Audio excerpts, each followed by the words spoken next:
ボイストレーナーのつるさんです。皆さんいかがお過ごしでしょうか。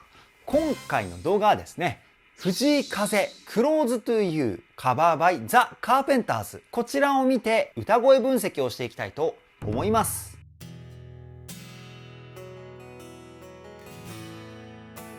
つるさんのボーカルルーム。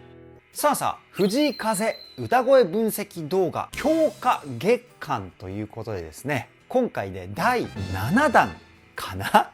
最近ちょっと数字の方が第何弾だったっけなっていう風になっちゃうぐらい動画公開できているなっていう風に思います。そしていつもね、温かいコメントありがとうございます。藤井さんのエピソードだったり、おすすめ曲だったり、おすすめのライブ映像、もう本当に至れり尽くせりだなっていうふうに思います。で、その中でですね、皆さんからおすすめしていただいた藤井風さんの洋楽カバー曲、これ最初に教えてもらった時からですね、ものすごく僕興味があって、しかもものすごいたくさんの方から洋楽カバーすごくいいですよっていうふうに言っていただいて、今回ね、動画を撮ろうっていうふうに思いました。そして歌声分析をしたんですけれども、いや、藤井さんはデビュー前からやばいですね。もうデビューして何年も経ってるんじゃないかっていうぐらい、ものすごい歌声で、ものすごい声質、なんならフェイクで使う音の雰囲気もですね、ものすごく難易度が高かったりと、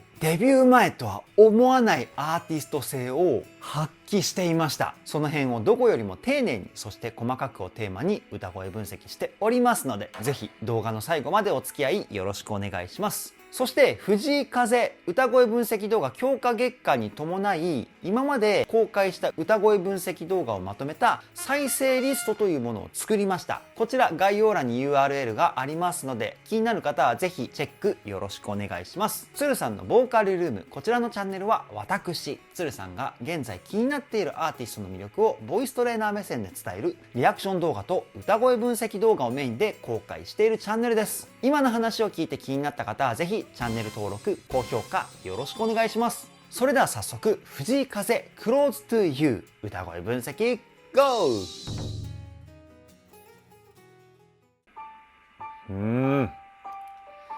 いいですね。ここで一回止めますよ。ここからね、歌い出しなんですけどね。いや、デビュー前の映像っていうことで、すごく新鮮ですよね。今の藤井さんの雰囲気よりも、当たり前の話なんですけど、若々しい藤井さんっていうね。こういう風にデビュー前の藤井さんの姿が見れるっていうのは、すごくレアで嬉しいですよね。教えていただきありがとうございます。じゃあ、歌聴いていきますね。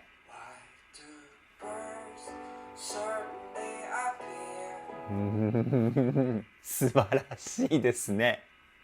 デビュー前でこの歌声ですもんね。すごくいい意味で独特で個性あふれる声です。この声はですね、口の中の口腔共鳴、この辺をメインで使ってます。で、口の中っていうと歯に近いあたりの空間を想像するかもしれないんですけど、この喉の奥の空間まで口腔共鳴なんですよね。なので喉の奥をですね、こうクッとこう広げるんですよ。はみたいな、ララララララララ、なんかこういう感じの声の使い方かなっていうふうに思うんです。プラス声に息の音を混ぜるウィスパーボイス、このテクニックを使ってますよね。あとは全体的に弾んだリズム、シャッフルっていうパターンの曲なんですよね。このシャッフルのリズムに藤井さんの歌声のノリがうまくはまっている歌い方をしています。もう一回聞いてみましょう。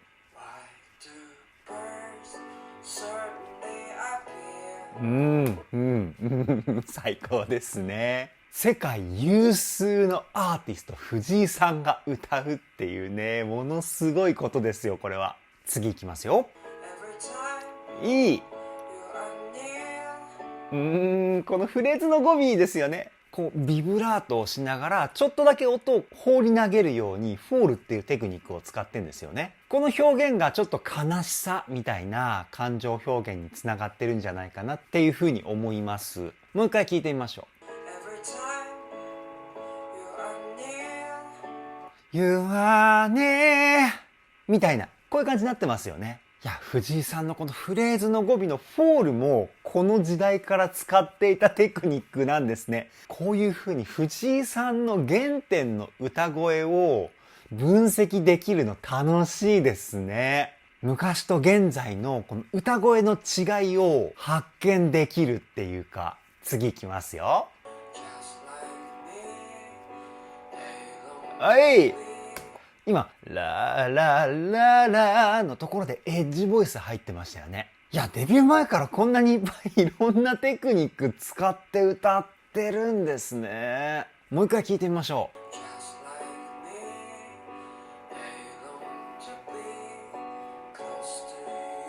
最高だ。で、この淡々と歌う感じが心に染みますよね。なんか、ストーリーをこうなんか朗読してるような、そんな感じの雰囲気僕感じます。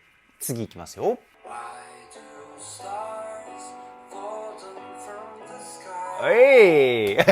いいね。タラタガタタタンみたいな。ピアノで歌の追っかけメロディーを入れるっていうね。これ、前も説明しましたけど、カウンターメロディーって言います。で、この二回し目の今聞いたところから、全体的に子音を強く発音して、リズミカルな雰囲気をほんの少しなんですけど、強調して歌ってるかなっていうふうに思います。もう一回聞いてみましょう。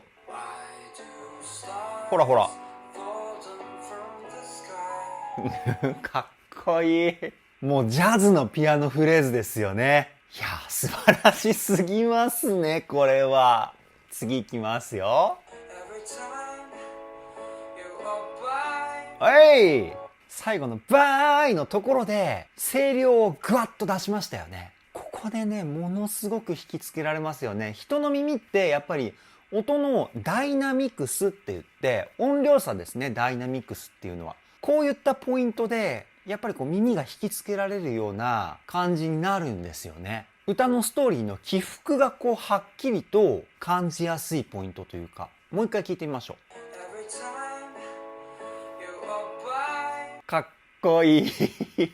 やっぱり英詞を歌ってる藤井さんめちゃくちゃかっこいいですね。僕は藤井さんの音楽ってラブライクディスから入ったので、英詞を歌ってるイメージがものすごく強いからそういう風に思うのかもしれないんですけど、声と歌詞の雰囲気がものすごくマッチするように僕は思います。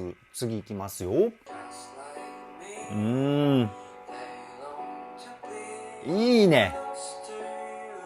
うわいや、カバーソングいいですね。もうニヤニヤしちゃう。次いきますよ。いい。すいません、ここで一回止めますね。やっぱり低音の声の響きがすごく心地いいですよね。今ね、こうやって胸を押さえたのは、低音域の声の響きって、肺の中にある胸腔共鳴っていう響きをメインで使う音域なんですよね。ラララララララみたいな。こういう感じのタイプの声を使って藤井さん歌っていたと思うんですけど、すごくね、こう安心する響きが出ている歌声かなっていうふうに思います。もう一回聞いてみましょう。ほらほら。かっこいいで、全体的にですね、うっすらなんですけど、音を切るようにして歌っています。音を切ることによって、こう弾んだ雰囲気が強調されるような歌声になるんですけど、これをね、スタッカートって言います。弾んだリズムが強調されてることによって、なんか、雨が降ってる街をこうスキップで歩いてるような、そんな映像がですね、僕の頭の中にこう浮かんできました。3回目ですけど、もう一回聞いてみましょ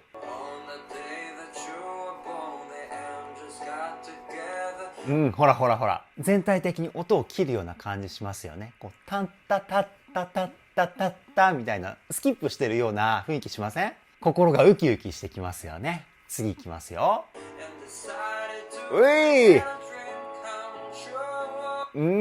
このハイトーンになっても声質が変わらない。やっぱり基礎力がすごいですよね、歌の。基礎がしっかりしているからこそ藤井さんの歌声はどんな声を聞いても安心して聞けるんですよね。すべての声がマイナスイオンというか。で、声質が音域が変わってもキープするテクニック。どうやって歌ってるかっていうと、声を出す方向のイメージをですね、一つの方向に統一してるんですよね。高い音域を歌っても、例えば斜め45度前、低い音域を歌っても斜め45度前みたいな。これを意識しないで歌うと、高い声の時はこう上に、例えば90度側に上がっていったり、低い声は0度よりも下みたいな感じのイメージになっちゃうんですよ。この声を出す方向の移動がですね、声質を変化させるっていうところに直結してきます。もう一回聞いてみましょう。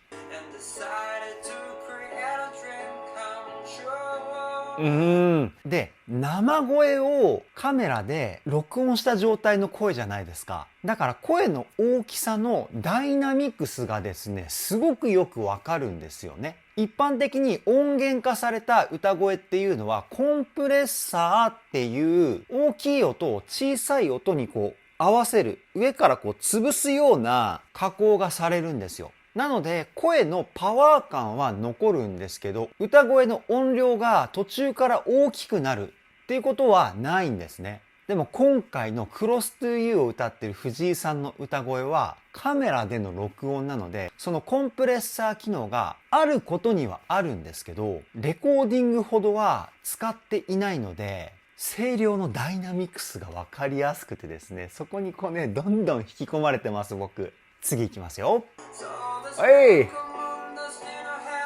今ごめんなさい。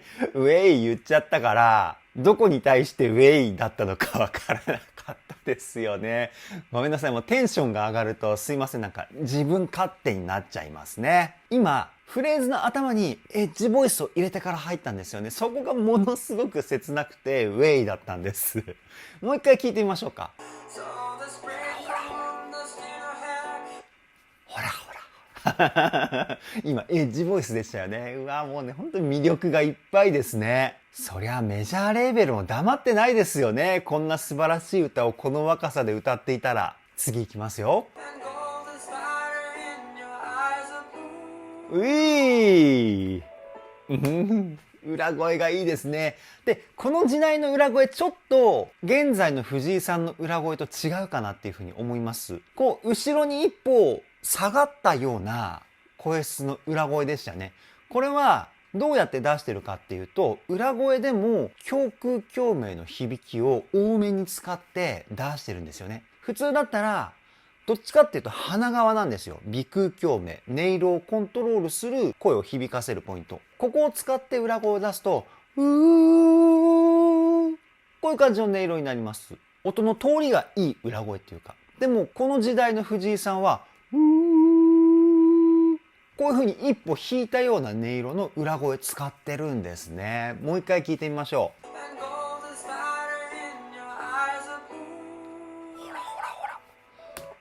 ほらほら。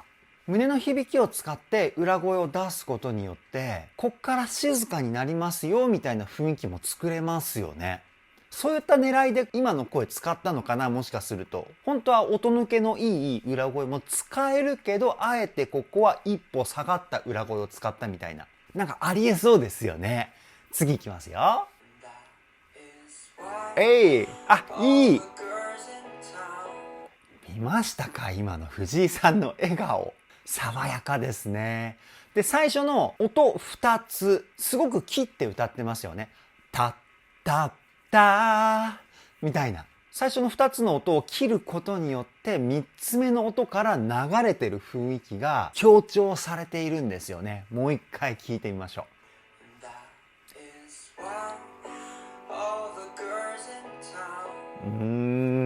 最高ですね。次いきますよ。このララみたいな感じでみたいな感じ。わかりますか？これ伝わるかな？一音一音うっすらクレッシェンドっていう徐々に大きくなっていくみたいなテクニックが使われてるんですよね。この感じがいいですよね。いい意味で全体的にふわふわした感じがして心地よく歌声を聞くことができるっていうか、もう一回聞いてみましょう。ほら、なんかわーみたいな感じに聞こえませんか？多分これね、癖だと思うんですよ、藤井さんの。普通だったら、ラララーって一音一音はっきり言うと思うんですけど、ラララーみたいな。リズムの取り方がこの歌声になってるのかな。元々の歌い方の癖っていうよりも、リズムの取り方によっても、かなりフレーズを歌った時のニュアンスって変わってくるんですよね。例えば、タンタンタンタンっていう風に取って歌った時のフレーズの雰囲気と、タタタタタタタタタタタタっていう風にリズムを取って歌った時のフレーズの雰囲気。なんか細かくリズムを取って歌ってる感じがしますね、藤井さんは。それが歌のフレーズに宿ってるのかもしれないです。次いきますよ。いい。今、声と全く関係ないんですけど、藤井さんが空を見上げたような仕草をしたんですよね。こういう風に歌っている時に自分がどのような世界で歌を歌っているのかっていうイメージをしながら歌うボーカリストは感情が伝わりやすいっていう風に昔教えてもらったことがあって、で、このね、教えてもらった人がすごい人で、劇団四季っていう劇団でソロのパートをもらっていた経験がある先生だったんですよね。その人が言っていたんですよ。自分の中で描いたイメージを曲の経過とともにそのイメージの絵を動画にして聞いてくださる方々にうまく伝えられれば伝えられるほどいい歌っていう風に評価してもらえるみたいな話をしていただいたんですよね。元々の話はなんでボーカリストってミュージシャンじゃなくてアーティストって言われるのかっていう話からだったんですけど、だからそういう風に自分の中の映像を伝えるのがボーカリストの仕事で、映像だったり絵の素晴らしさを伝えるのはアーティストですよねみたいな。だから歌い手はミュージシャンじゃなくてアーティストなんだみたいな話だったんですけど、その言葉がですね、まさに今の藤井さんの歌声から感じ取れますよね。素晴らしいアーティストだと思います、藤井さん。もう一回聞いてみましょう。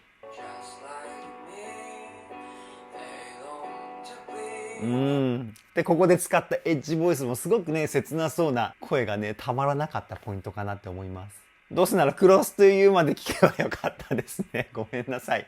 じゃあクロストゥーユー聞いてみましょうかね。いきますよ。軽い。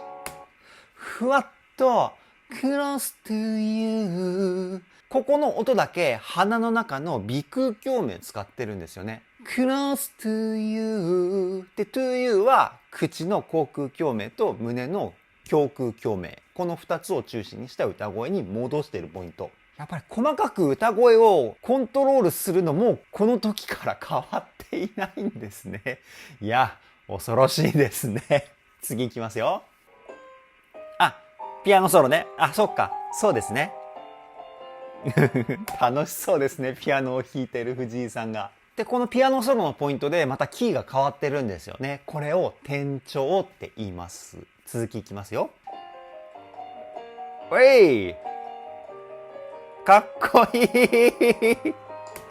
ジャズアレンジですね、ピアノソロは。いやー、すごい。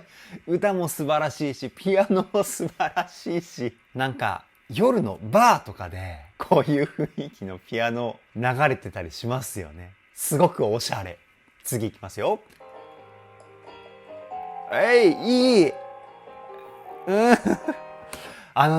やっぱりカメラで映像と音声を撮ってるってこともあって、多分ピアノじゃなくて電子ピアノかなんかだと思うんですよね。その電子ピアノのですね、鍵盤をタッチするカツカツカツって音まで入ってるんですよ。いやー、すごくいいですね。そういう自分で手作りで作りました感がですね、すごくほっこりしますね。次いきますよ。ほら。こっから歌い出しなわけか。ピアノソロも音域をうまく使って表現してますよね。前半は高い方の音域を使って、こっから歌うよっていうタイミングの少し前ぐらいから、ピアノソロの音域をですね、低音域にして、ちょっと盛り下げたような、前半と後半での山を作ってるんですよね。いや、この辺もね、すごいですよね。ピアノテクニックだけじゃなくて、そういう風に曲の流れまでしっかりと作ってるんですよね。最高ですね。次いきますよ。うえい！すごいダンディーな声じゃないですか、ここ。ララララララみたいな。超かっこよくないですか、この声。もう一回聞いてみましょう。ほら。ほらほら。すごいかっこいい男らしい声。もう胸の胸腔共鳴の響きがメインですよね。すごく声質も太いですし、声の響きもですね、すごく豊かな感じが出ています。次いきますよ。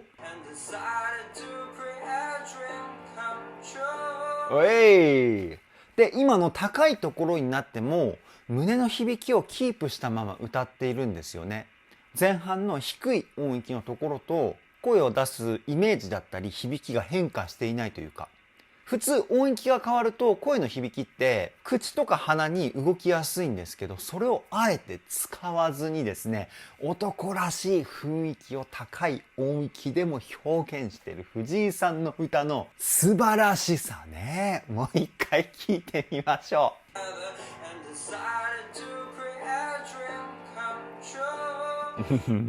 すごい大人っぽい声ですよね。もう40代前半ぐらいの男性の声って言われても違和感ないぐらい男らしくてかっこいい声ですよね。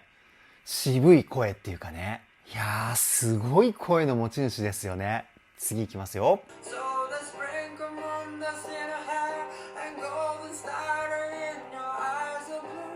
あ、やっぱりさっきの裏声はあえて使っていたんですね。今のところは声の通りのいい裏声をチョイスして歌ってますもんね。前半と後半で裏声の音色を使い分けてるんですよ。もう一回聞いてみましょう。ほらほらほらほら。音の通りがいい裏声ですよね。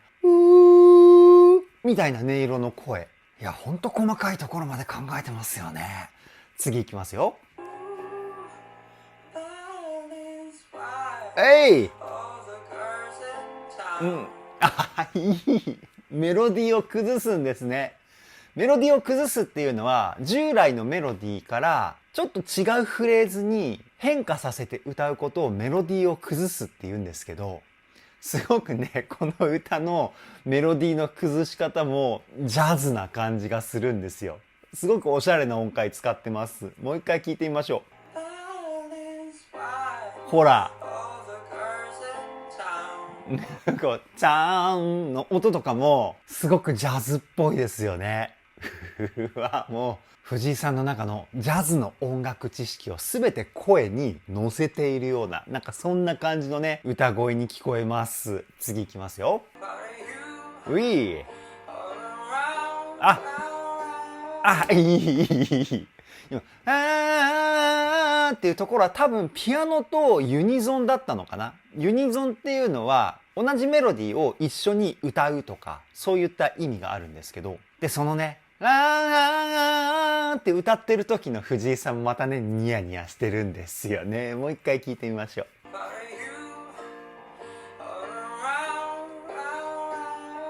ほらほらほら。ピアノの音とユニゾンで歌ってますよね。次いきますよ。いい。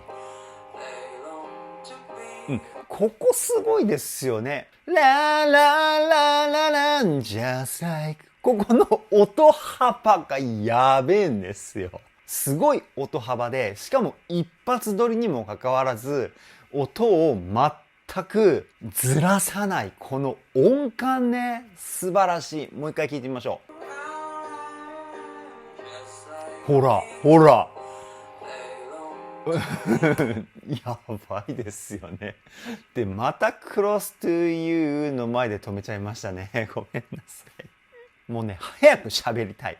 この藤井さんの歌声の素晴らしさを。そういう思いで、いつもね、タイミングの悪いところで止めちゃったりするわけですけど、いやー、素晴らしい。次いきますよ。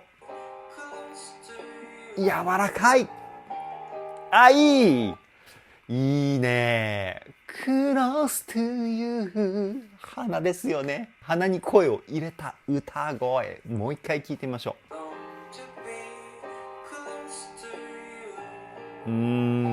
いい。すごくいい。次いきますよ。そっか。そうだね、ここに戻るんだ。でも繰り返しのこのフレーズが出てくるっていうことは曲がねもう終わりなんですよ。寂しいですけど聞いていきますよ。あ、なるほどね。リッとしてね。うわーかっこいいな。最後の終わりまでもう一回聞いてみましょう。ほらほらほらほら。うわ、これどこまで伸びるんだろう。最後ずっと伸ばすのかな。途中で止めちゃったけどごめんなさいね。聞いていきましょう。あ、止まった。ここまでだか。ここまでだかって言いましたよね、今。すいません、なんかテンションが上がっちゃって口が回らなくなってしまって。ここまでなんですね。なるほど。あと6秒あるんで見てみますね。あなるほどね。こうやってここでこう暗くするんだ。いや、こういうのもいいですね。手作り感があって。うわー、最高だったなー。以上、藤井風 Close to You カバーバイザ・カーペンターズ歌声分析はここで終了です。いや、洋楽カバーやばいですね。そしてデビュー前にしてこの実力、ここも半端ないなっていうふうに思いました。そして何度も言うようですけれども、デビュー前の藤井さんの歌声を聞くことができる。これ最高ですよね。大抵のアーティストっていうのはデビュー前の映像だったり歌声ってあまりこう世に出さないっていうことの方が多いじゃないですか。でも藤井さんはもう全てをさらけ出して自分のことを知ってくれっていう風に言っているかのようにさらけ出している。ここがね、男らしくてかっこいいなっていう風に僕はね思いました。洋楽カバーの歌声分析動画今後も続けていくので、ぜひまた動画公開されたらよろしくお願いします。それでは今回の動画はここで終わりです。動画の内容を気に入ってくださった方はチャンネル登録、高評価よろしくお願いします。ではでは、ボイストレーナーのつるさんでした。